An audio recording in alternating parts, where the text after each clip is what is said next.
Interactive user interface tests that we've created are a great way to help solidify your knowledge of the UI design fundamentals. And it's also really fun. Now, perhaps you've already taken the UI test as a part of the free UI test game, but if not, make sure you watch this video because I'm going to show you exactly how the tests work. Here's an example of one of the many user interface tests that we have.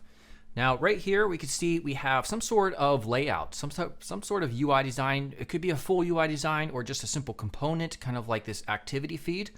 And your goal is to determine which of these UI design fundamentals that we already covered, hopefully that you already watched in the UI design fundamentals course previously, and determine which of them have been applied incorrectly. Which of these are incorrect about this particular design. Now, sometimes there might only be a few of these UI design fundamentals listed. Sometimes there might only be one thing wrong, and there might be a lot more than that wrong.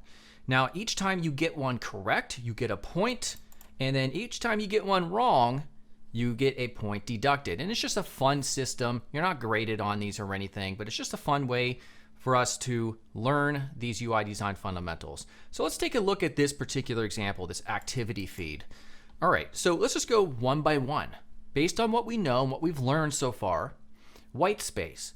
Is there anything wrong about the white space here? Remember, white space is just the negative or empty space as a part of a design. So when I'm looking at this, I'm looking at the activity feed in relation to the container in which it is placed. Looks like good white space all around here. White space around here seems to be applied evenly within the card itself, but wait, if we get over here, look at the end of this timestamp here, all these timestamps. Look how little white space there is, but look how much we have over here. So this is an incorrect white space. So let's choose that. And it's going to tell you correct. It says the time lacked white space to the right, and then it moves it over. So it animates into the correct position in which it should be. And then at the end, you will see how we can show the original design versus the other one. Now, this test isn't complete yet. If it were complete and that was the only thing that was wrong, then it would let you know, and then you could proceed to the next module or the next test. What about contrast? So knowing what we know about typography, look at this right here. This type would not pass the Web Content Accessibility Guidelines, or otherwise known in the acronym WCAG. Color contrast requirements. There's not enough contrast here. So let's click on that one. All right. So now it's going to increase it to a more suitable contrast. All right. Now what else? We know the test isn't done yet because it's told it has not ended the test yet. What else? Could it be color? Could it be typography, scale, alignment?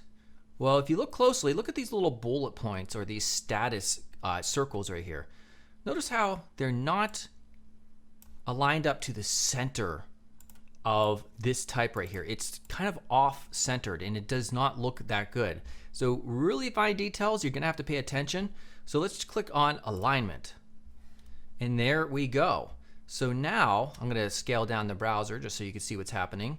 As you can see, we can click on show before.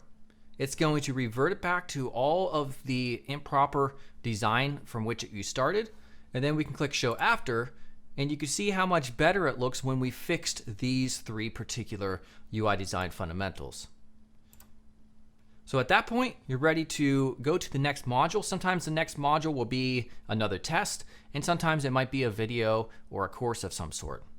And that's all there is to these UI design tests. So essentially, it's just a fun way to examine a user interface and figure out what is incorrect.